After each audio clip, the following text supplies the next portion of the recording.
The Discourses of Christ of the Last Days.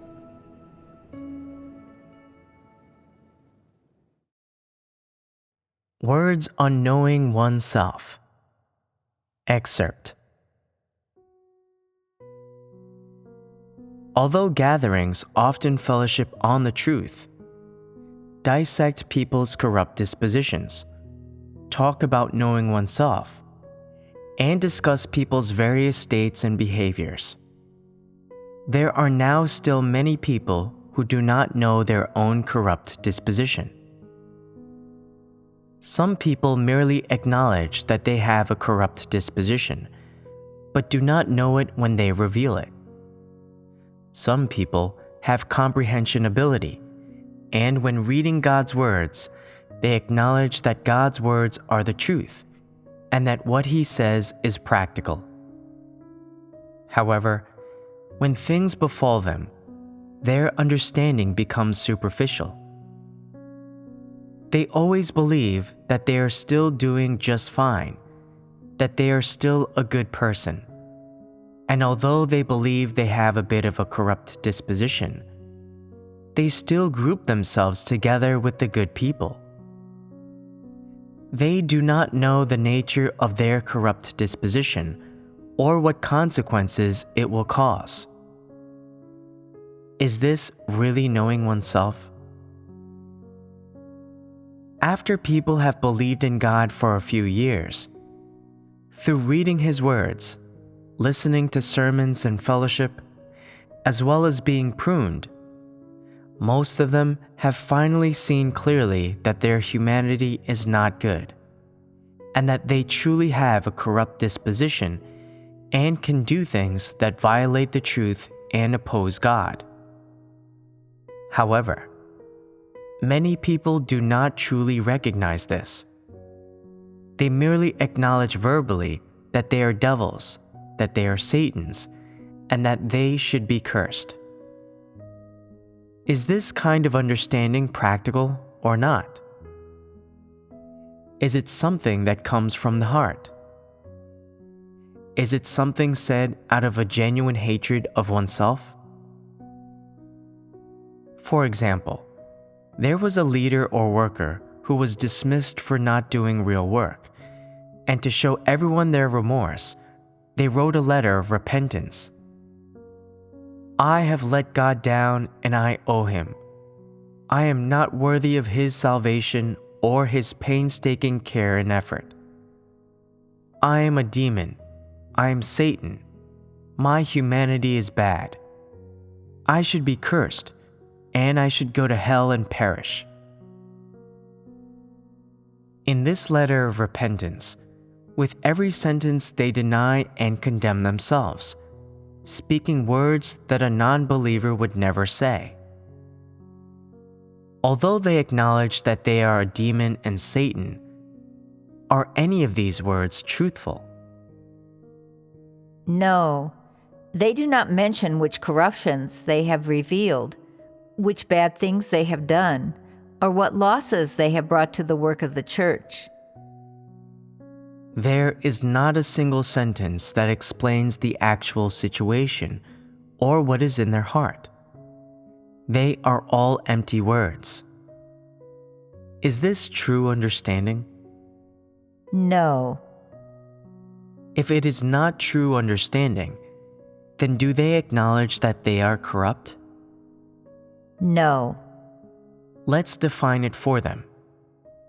This person does not acknowledge their own corruption. They wrote a letter of repentance, and on the surface, it seems that they know themselves and acknowledge their corruption. From then on, you should look at how they behave in daily life, and whether their true behavior behind the scenes has changed. Only then can you draw an accurate conclusion. From what behaviors can we see that they genuinely acknowledge their own corruption, and that they truly know themselves? After a person has genuine understanding of themselves, there will be real changes. This is correct.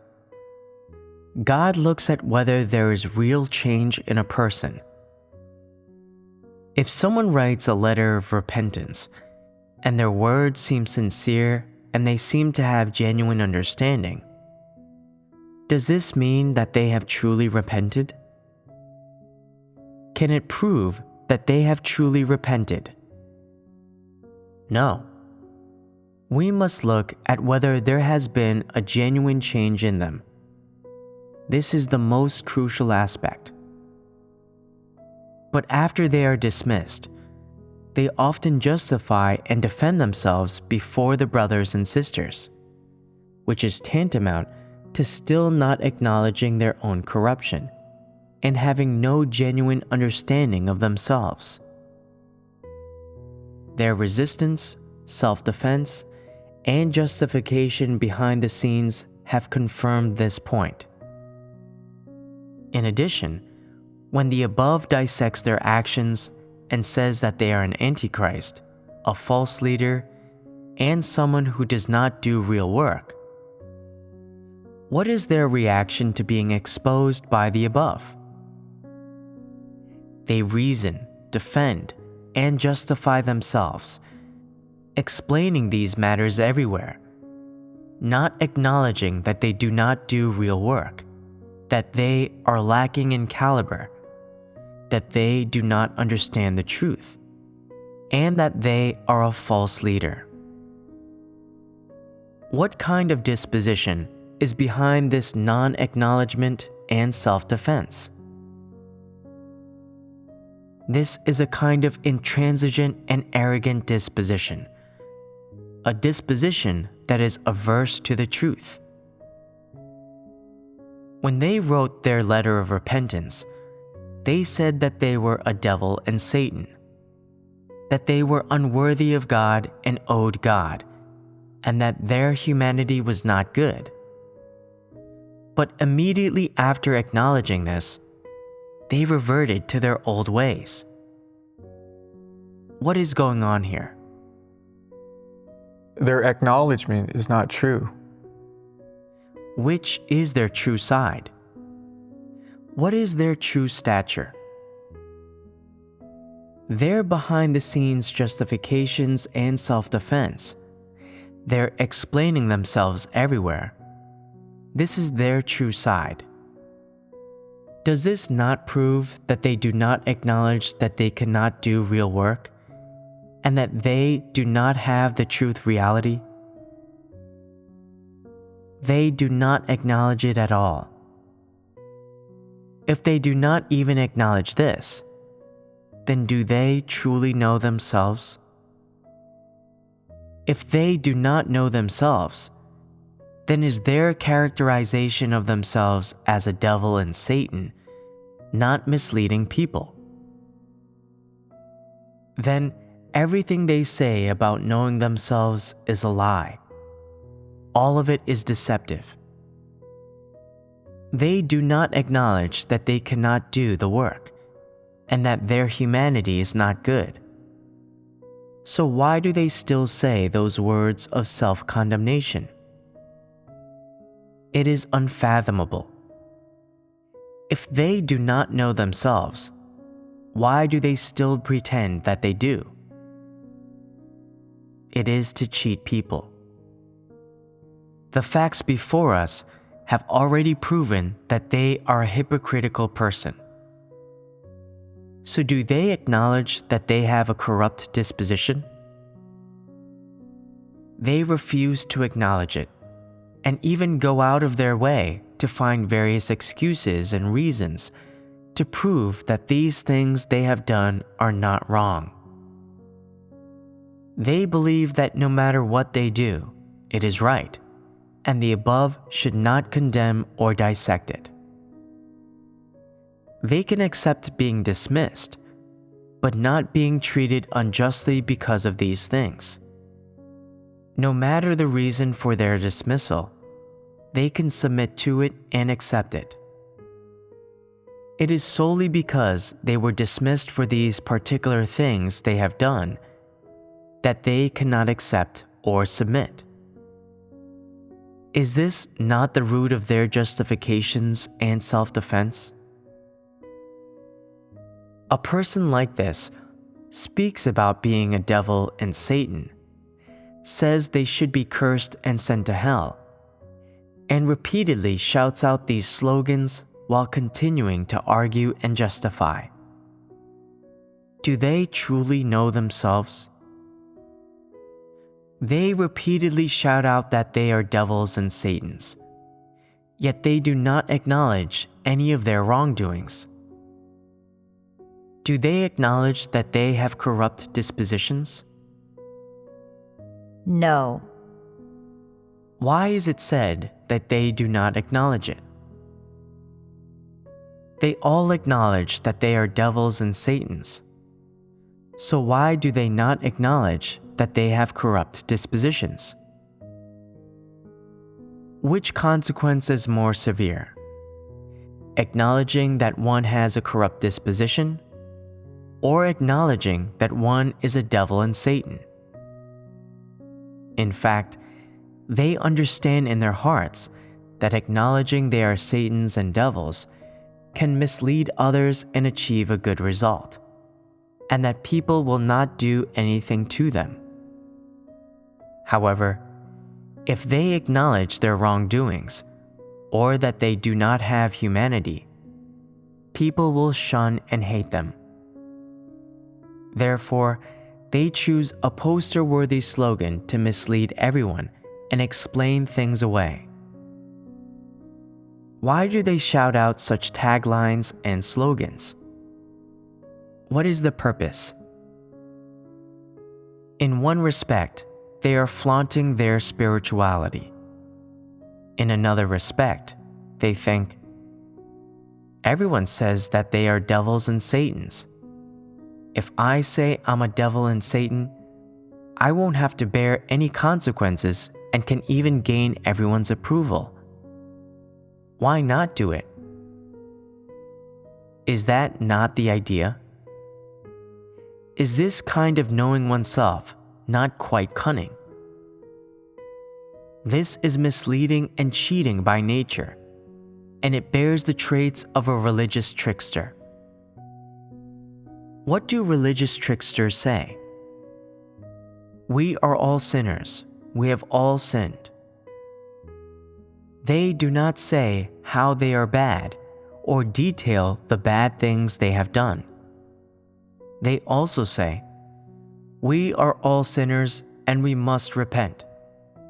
Look at how much precious blood the Lord Jesus shed for us. What goal do they want to achieve with these words?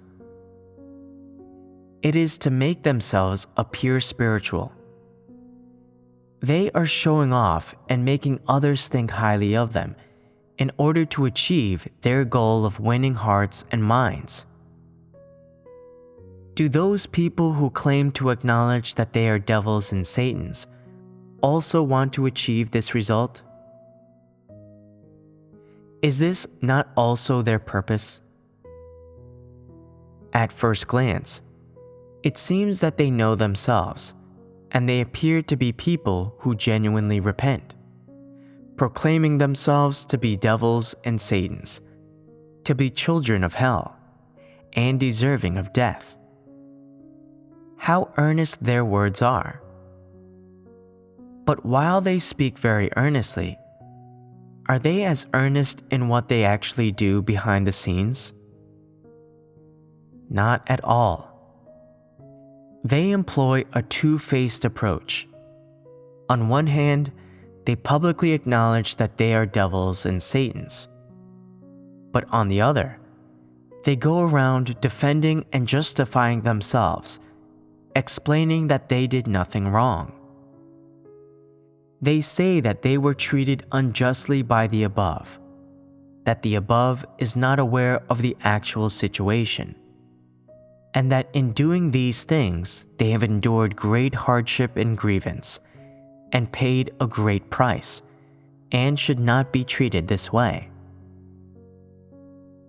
They say these things to gain more sympathy, to make more people mistakenly believe that they acknowledge themselves as devils and satans, and that they truly know themselves, that the above was unfair to them, and that they were dismissed over a trivial matter. They make it seem that they know themselves and deserve to be leaders. They are actually vigorously defending and justifying themselves. Can these people who are good at disguising and justifying themselves and shouting out spiritual slogans truly know themselves? Their so-called self-knowledge is just going through the motions, cheating others, and putting on a pretense, all in order to leave a good impression on others. They do not genuinely come before God to repent and admit their guilt, and they do not accept God pruning them, exposing them, and disciplining or even dismissing them. They simply do not have such an attitude. Nowadays, most people's experience is too shallow, and their self-knowledge is too limited. Many only acknowledge the mistakes in their methods and their own faults, while few acknowledge their poor caliber, distorted comprehension, lack of spiritual understanding, and lack of humanity. Fewer still acknowledge that God's words of exposure are absolute facts, that these words expose the truth of their own corruption, or that His words are entirely accurate and without any error. This is proof that people still do not truly know themselves.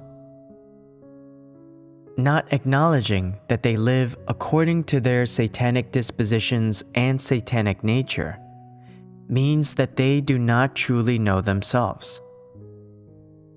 No matter which corrupt dispositions they reveal, they do not acknowledge them. They cover and wrap them up, preventing others from seeing their corruption. Such people are very good at disguising themselves and are hypocrites. Nowadays, most people are inclined toward the truth, and their state has somewhat improved, but they still do not truly know themselves. Many people consistently react to making a mistake by merely acknowledging that they were wrong in that instance. If you ask them, "Where exactly did you go wrong in this matter? Which truth principles did you violate? Which corrupt dispositions did you reveal?" They would reply, "This has nothing to do with corrupt dispositions. It was just a momentary lapse. I didn't think it through and acted impulsively.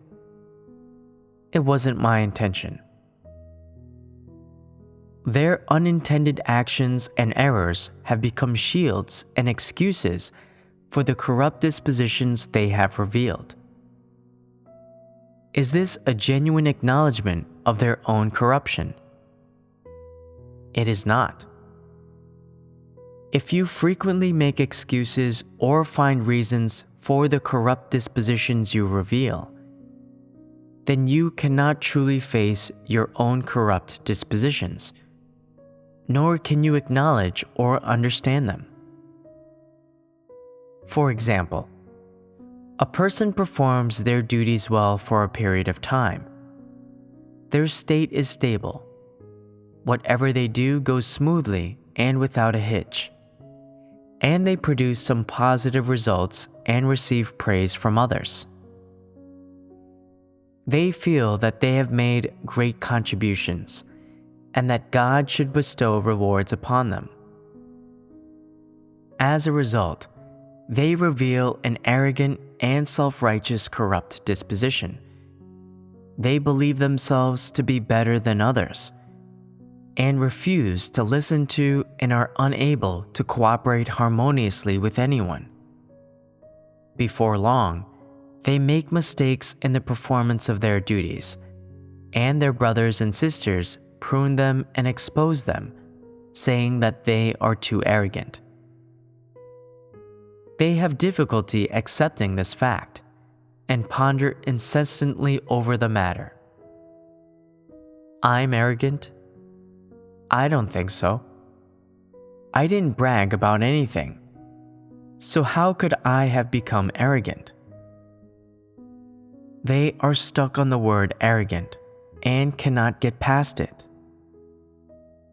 Their inability to accept this word shows that they are without reason, do not know themselves at all, and do not acknowledge their own corrupt disposition.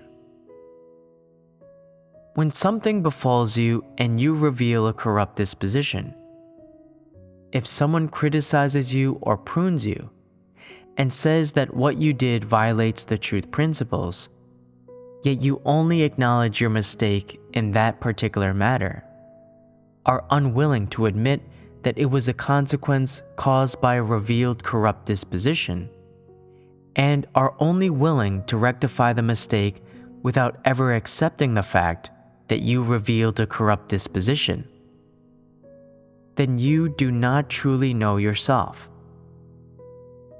Can acknowledging mistakes represent self-knowledge on its own? Self-knowledge refers to identifying the root cause of one's mistakes and knowing one's corrupt disposition.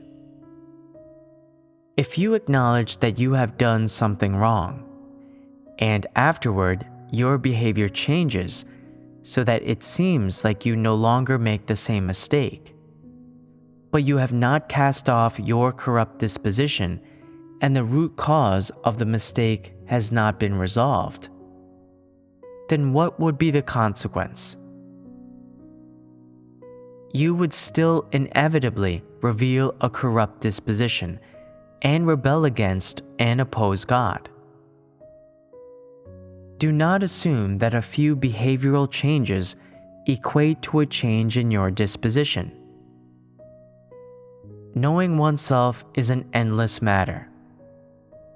If one cannot know the root causes of their corrupt disposition, or where the root of their rebellion against and opposition to God lies, then they cannot achieve a change in their disposition.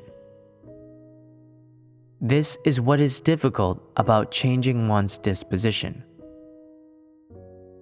Why do many people who believe in God only change their behavior and not their life disposition? This is where the problem lies. If you acknowledge that what you reveal is a corrupt disposition which has caused you to act as you please, make arbitrary decisions, not cooperate harmoniously with others, and place yourself above others, and then after acknowledging these things, you further acknowledge that they are caused by an arrogant disposition, what benefit will it bring you? It is only then that you will truly reflect on these matters and recognize that a corrupt disposition is the root cause of opposing God and is ironclad proof of Satan's corruption of mankind. You will recognize that if one does not cast off this corrupt disposition, they are unworthy of being called human and unworthy of living before God. However, if you only acknowledge that you have done something wrong, what will be the consequence?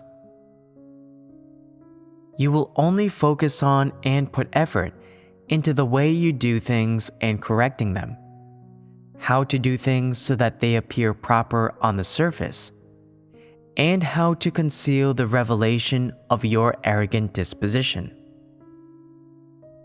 You will become more and more deceitful, and the methods you use to cheat others will become more and more sophisticated. You will think, I made a mistake this time, and everyone saw it because I wasn't careful. I won't be like that next time. The result is that while the way you do things has changed on the surface, and others cannot see any problems, you have hidden your corrupt disposition. What have you become? You have become more deceitful and become hypocritical. If one focuses on and puts effort into how they speak and act, so that on the surface no one can see any problems or find fault with them, and their actions seem flawless, but they do not change their corrupt disposition in the slightest, are they not becoming a Pharisee? While acting hypocritically might trick people, can it trick God? What exactly does pursuing the truth mean? Primarily, it refers to pursuing a change in one's disposition. If one never knows their own corrupt disposition, then it is impossible for there to be a change in their disposition. At the same time as acknowledging that they have a corrupt disposition, they must also accept the truth, reflect on where exactly they went wrong and where they failed, and then seek the truth to resolve their problems. Only in this way can one gradually cast off their corrupt disposition, practice the truth in the performance of their duties, and act with principles. In doing this, they will enter into the truth reality. Only those who can seek and practice the truth are the ones who pursue the truth. They are the ones who can continuously put effort into practicing the truth and acting with principles, and who can summarize their experiences and draw lessons. Once they practice the truth and enter into reality, have principles in their actions, and make fewer mistakes, they will gradually become suitable for being used by God. If one is not someone who pursues the truth, no matter how they indulge in empty talk about knowing themselves, or how they characterize themselves as a devil and Satan, ultimately, they still will not put the truth into practice. So, what is the difference between these two? One acknowledges their own corrupt disposition, seeks the truth principles, and practices in accordance with the truth. This is the path of pursuing the truth. The other does not acknowledge that they have a corrupt disposition, and does not accept the fact of their own corrupt disposition, instead putting effort into the way they do things. However, this only changes their outward behavior, and there is no change in their life disposition, which makes their behavior more cheating. Is what these kinds of people practice in line with the truth principles? It entirely falls short of this and does not even scratch the surface. What they do is disguise, pretend, and cheat, and their goal is to cheat God's chosen people. They do not practice the truth, but still want everyone to praise them, approve of them, and endorse them so that they can have status in the church. Is this not a manifestation of disguise and cheating? They disguise and cover themselves and focus on how to gain the favor of others. Are there any truth principles in this way of doing things? Not at all. It is entirely based on the human mind's imaginings, human methods, human philosophies for worldly dealings, and it is still living according to a satanic disposition. This practice of hypocrisy belongs to fake spirituality. It is cheating people and lacks even the slightest truth reality. Why do some people, who also appear to be performing their duties like the others, suddenly come out of nowhere and shock people by committing great evil in the end? Can the occurrence of such a thing be brought about in just 1 or 2 days? Absolutely not. 3 feet of ice cannot freeze in a single day. Outwardly, they seem well behaved and simple, and no one can find fault with them. But in the end, the bad things they do are more extreme and astonishing than those done by anyone else. These things are done by these so-called well-behaved people.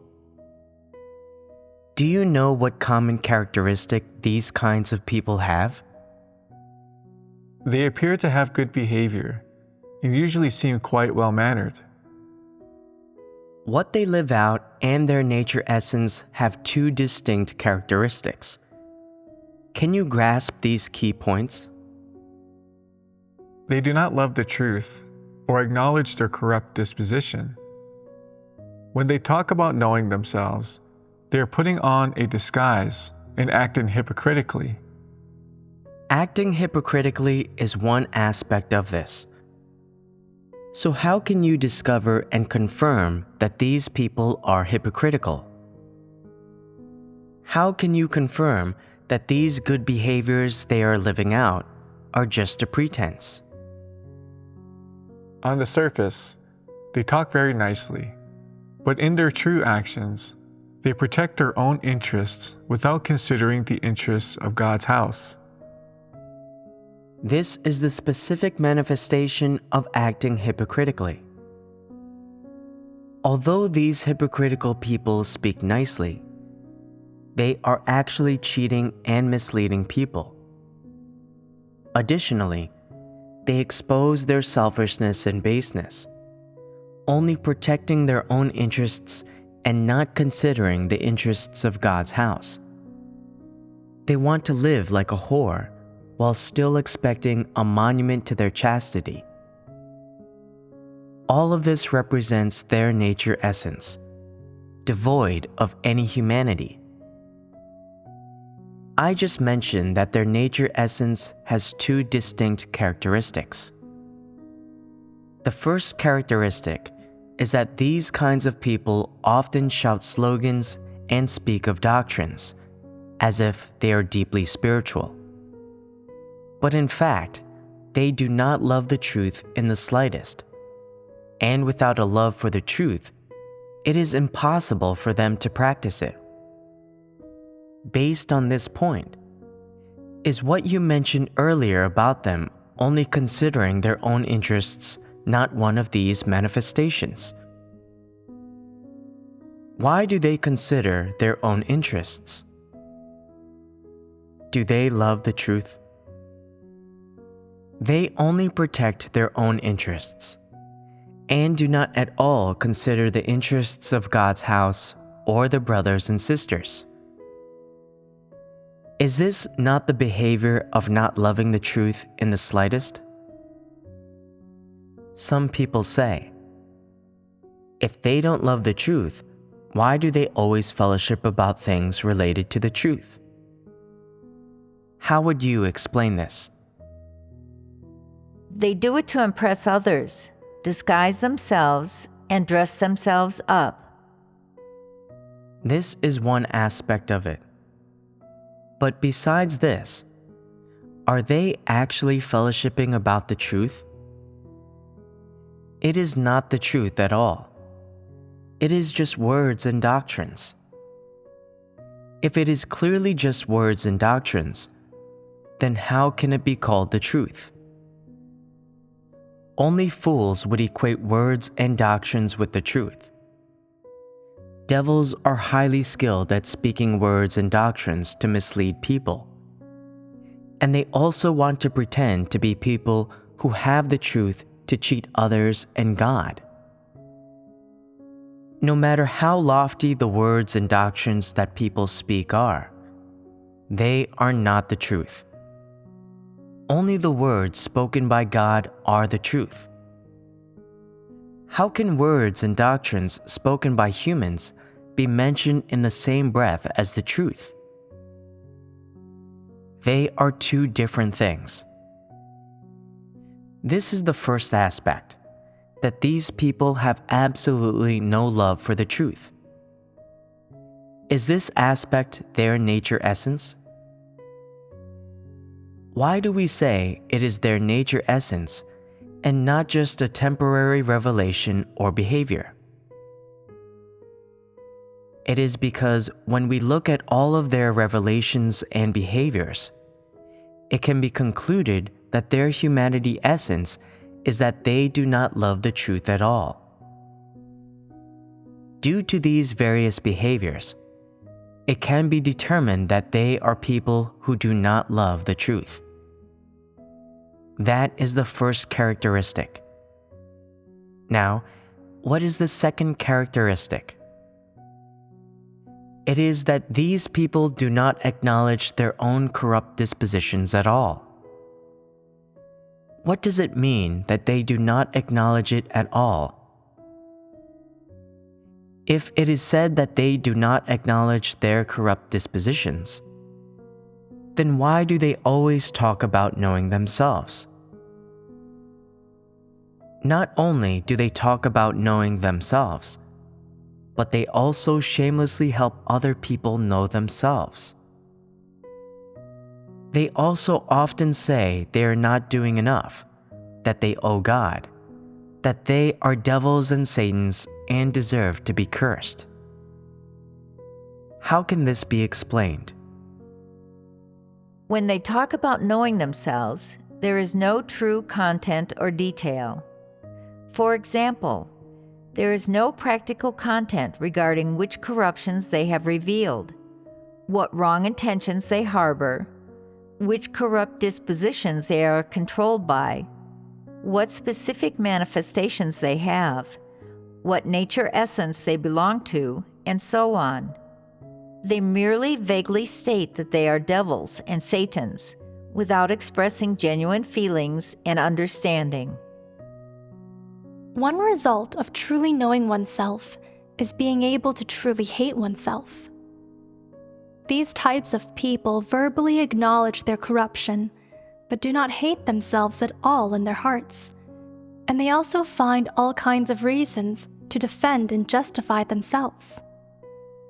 Sometimes they do not explain themselves outwardly, but they do not accept and acknowledge their corruption internally. They are entirely unable to accept the truth and do not change at all. They do not acknowledge their own corruption. How can this be explained? When something befalls them and they are revealed, they feel that they are incapable of doing such a thing, and so they do not acknowledge that they have this type of corrupt disposition. These kinds of people always talk about knowing themselves. But what exactly do they know? Do they know their behaviors and manifestations? Or do they know their corrupt dispositions? Or do they only know which things they have done wrong? There is a big difference between these types of knowledge. Some types of knowledge are true knowledge, while some are superficial and lack essence. Some people's knowledge is even more shallow, and they only know which things they did wrong, or acknowledge the things they have done that went against morality or the law. This is no different from religious people admitting their guilt to the Lord. It does not lead to genuine repentance. There are also some people who just speak some doctrines when they talk about knowing themselves, or imitate what others say about self-knowledge.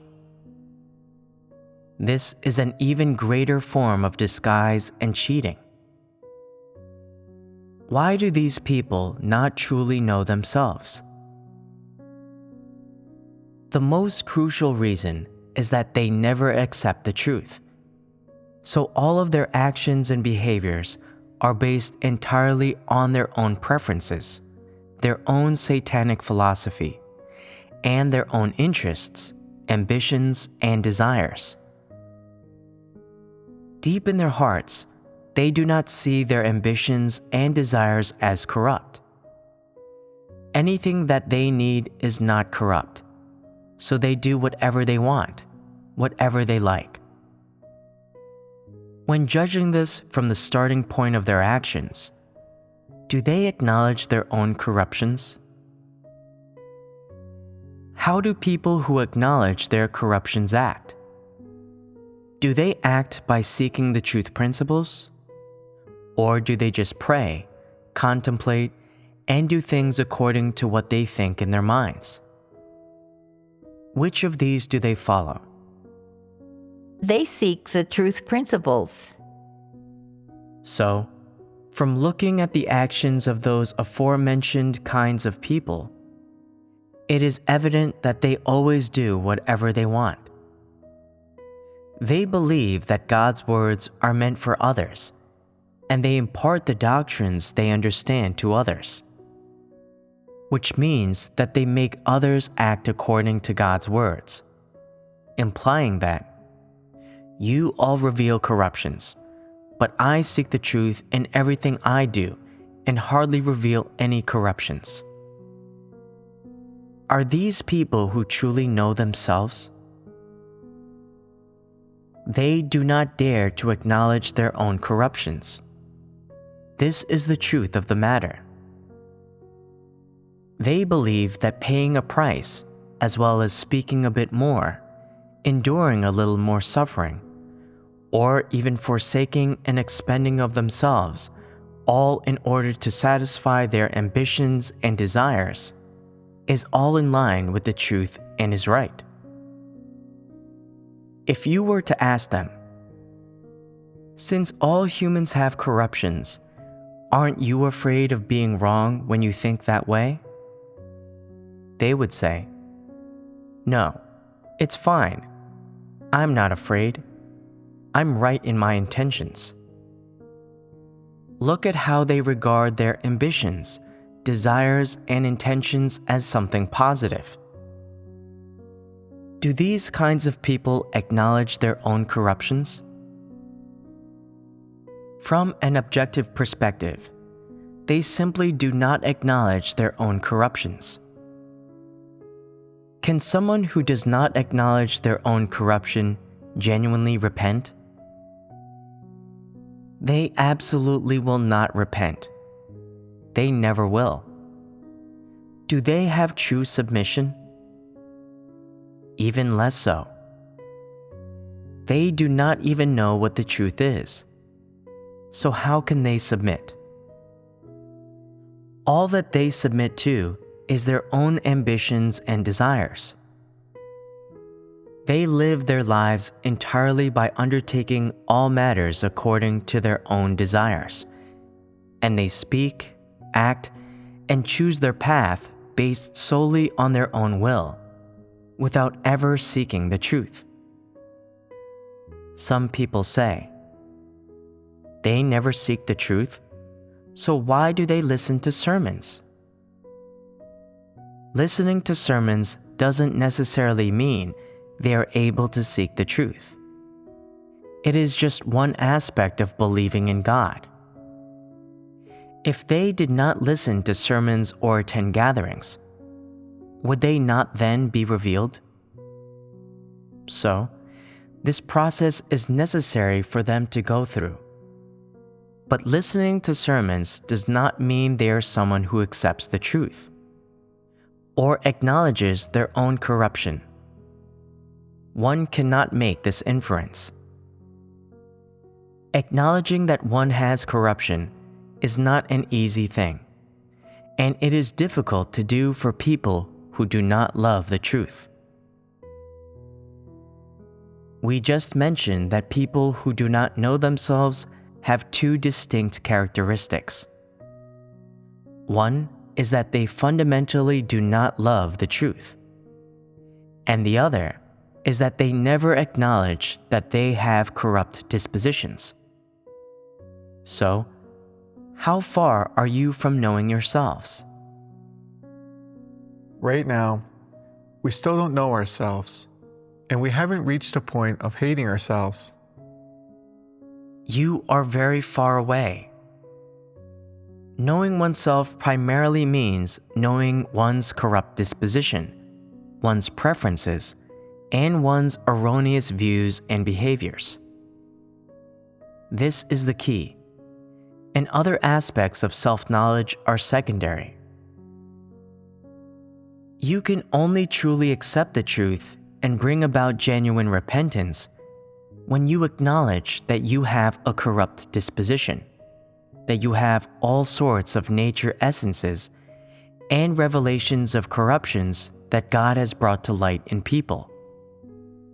And when you can list them specifically and acknowledge that these specific facts, behaviors, and revelations are all out of line with the truth, are all against God, and are all detested by Him. Nowadays, when people claim to accept the truth, they are just acknowledging it in doctrine and changing their behaviors to some extent. But after this, they still live out satanic corrupt dispositions and live according to Satan's philosophy. They do not change at all. Changes in behavior do not represent changes in disposition. To transform one's disposition, one must know their own nature essence and their own corrupt disposition. This is the starting step. One who only recognizes that their own actions are problematic, that they are not a good person, or that they are a devil and Satan, is still far away from knowing their nature essence and transforming their disposition.